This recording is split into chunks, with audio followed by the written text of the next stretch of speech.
Might I ask consent that the quorum call be suspended? Without objection. Thank you, Madam President.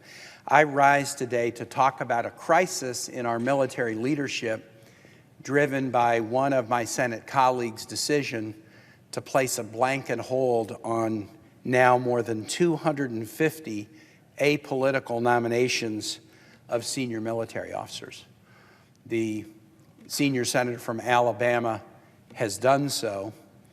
These 250 military nominations are soon to be joined by another 400 or so, which would mean that 650 individuals who volunteered to wear the uniform of this country and to defend the country, even at risk of their own lives, are being blocked in their professional advancement by a senator punishing them for something they had nothing to do with.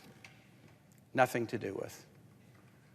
The senator is concerned about a policy of the Pentagon that would allow women service members who cannot obtain reproductive health care where they are deployed or assigned to travel to other places to receive that care. That is currently the way we treat members of the military. If they are assigned at a base in the United States or elsewhere, and they need medical care that they cannot obtain where they are assigned, they are able to travel to seek that care. But because the Pentagon, in the aftermath of the Dobbs decision, has said that that long-standing policy allowing travel would also apply to women troops seeking reproductive health care, the senator from Alabama has taken the drastic, radical, extreme, unusual step of saying that he will block confirmation and approval of now hundreds of our military officers. I'm a member of the Armed Services Committee. I have a child who's a United States Marine. I want to take the floor today to talk about how destructive this policy is and ask the Republican minority in the Senate to drop this opposition. Stop punishing people who are patriotically serving this country. To be clear, my colleague who's placed a hold on these individuals has stated no challenge with their qualifications. And to be clear, my colleague who has placed a hold on these nominations has never suggested that they had anything to do with the policy he disagrees with. He is just using them as targets because he's dissatisfied with the way the Pentagon is operating. There's a right way and a wrong way to do this. Before I get to the right way to raise the issue, let me talk about what this means when you are a member of the military and you have your career delayed because a member of this body decides to hold you up so that you cannot be promoted. Many of the promotions and appointments in the military that we are obligated to vote on in the Senate occur during the summer. The transition times occur during the summer. Why? Because this is the time when someone gets a promotion and they move where they can move with their families,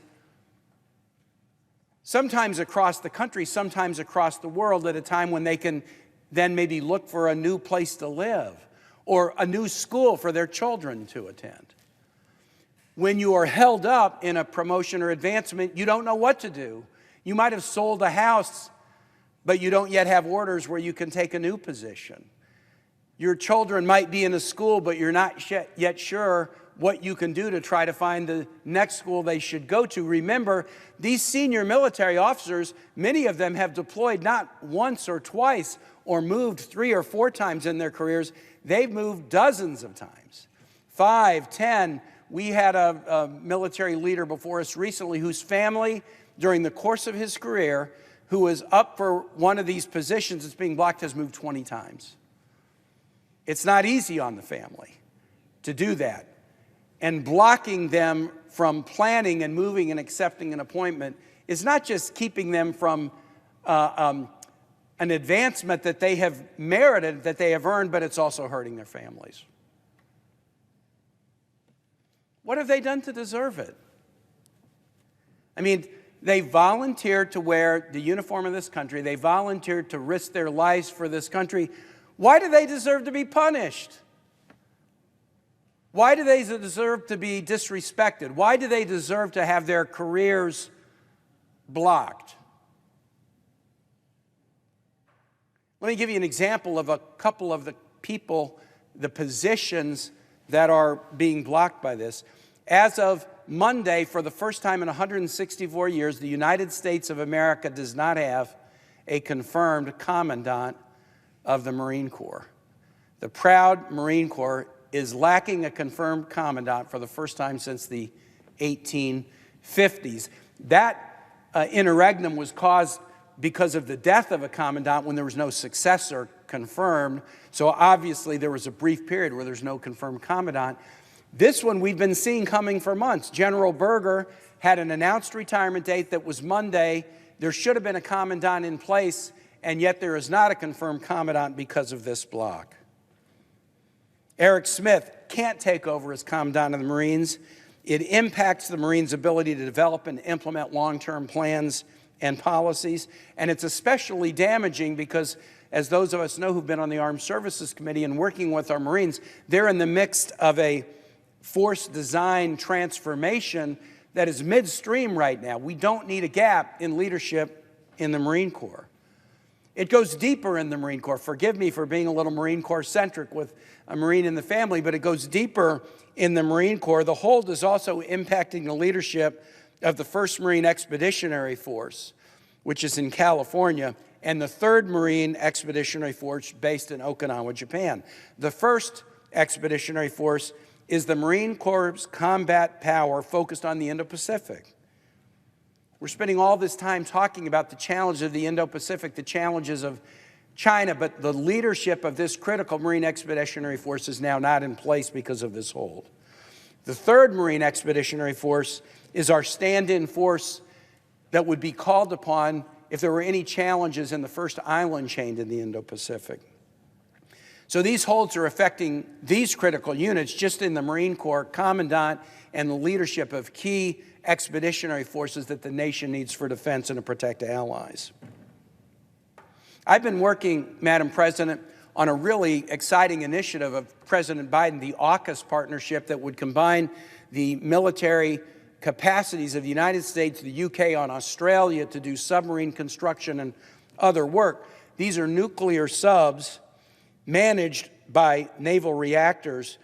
The appointment for the current director of Naval Reactor expires next month. The hold that has been used by the senator from Alabama would block our ability to put someone into this key position, challenging not only the AUKUS advance, but our nuclear submarines are one of the most important capacities that we have to promote security all around the world and protect this country. I said, Madam President, there's a right way and a wrong way to do this. I'm on the Armed Services Committee. I'll be honest, there's things in the Pentagon I'm not happy with. And every year I have a chance to do something about it. Just 3 weeks ago in the committee, and the senator from Alabama sits on that committee with me, we had an opportunity to mark up the defense authorizing bill. And any of us could advance any policy change we wanted. If we wanted something in Pentagon policy that wasn't there, we got to make our case. If we wanted to take something out of Pentagon policy that we didn't like, we got to make our case. I've done this year after year after year. I have a pretty good batting average when I offer an amendment, but I know when I offer one, if I can't convince a majority of my colleagues on the Armed Services Committee, I'm not going to win. And when I don't win, I'm disappointed.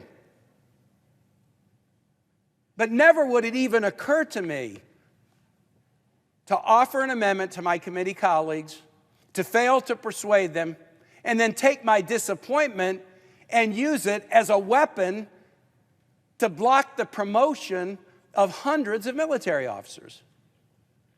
And indeed, the senator from Alabama had that opportunity, and he exercised that opportunity.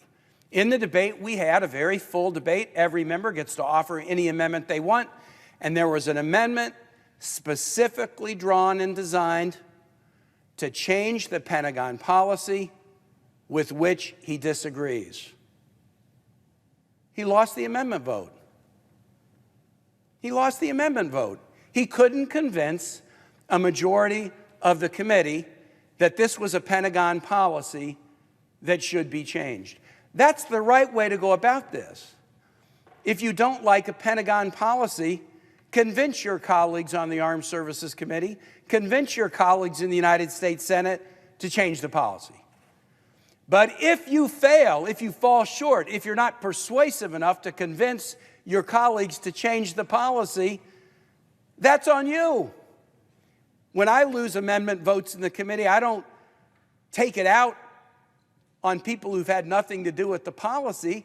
I try to work with my colleagues, come up with a better argument, change it, shape it, do something so that if it matters to me, I might find some success in the future. But it shocks me, Madam President, because it never would have occurred to me every time I've lost an amendment vote in working on 10 or 11 defense authorizing bills, it never occurred to me, I know what I'm going to do. I did not get my way on the committee. And so what I'm going to do is I'm going to punish hundreds of people who have volunteered to serve this country and risk their lives in doing so. That's what I'm going to do. I'll conclude, Madam President, and just say this, that we're facing recruiting challenges in the military right now, and particularly in the Army. We had the hearing this morning for General George, who is the nominee to be the new Secretary of the Army. He's the Vice Chief right now. Not Secretary, he'd be the Service Chief for the Army. He's Vice Chief right now. And we've been talking about some of the recruiting challenges that the Army is facing. In the last fiscal year, they had a goal of trying to get about 60,000 people in, and they fell 20,000 short, 40,000. The good news is they've upped their goal to 65, and they'll probably come in at about 53 this year. They're still not getting what they need, but they're kind of closing that gap. But we talked about, well, what is it that makes recruiting into the military hard? And the Army, to their credit, has done a really good job of kind of surveying what it is that makes it hard to recruit people into the military. And I was surprised at this. I would have guessed that the number one obstacle would have been people thinking, it's dangerous. I might risk my life. I might see something bad happen to somebody I care about.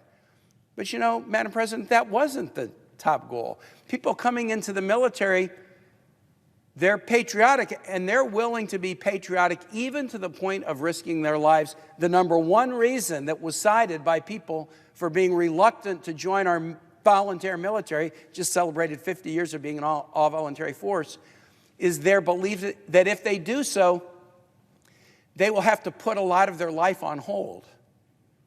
That others who don't join the military will move ahead where they might find themselves limited or put on hold by conditions beyond their control. What message does it send to someone who's thinking about going into an ROTC program, being an officer, or going to a service academy? What message does it send to someone who might be a young officer who's thinking about, do I make this a career or do I leave and go somewhere else? When a single member of this body has decided to take it upon himself to punish hundreds of officers and block their professional advancement because of something that they had nothing to do with. We should be sending a message to these officers that we're proud of them. We should be sending a message to them that we are thankful to them for the sacrifices that they and their families have made. We should not be sending a loud message that we're going to hold their careers hostage, disrespect them, delay or postpone their appointments. I would urge my colleague from Alabama, but what I really want to urge is I want to urge the Republican minority in this, because I don't want to see members of this body enable this kind of behavior. Because where do we stop? All 100 members of this body could find things in the Pentagon that they're not happy about. So it might be travel policy for Senator Tuberville.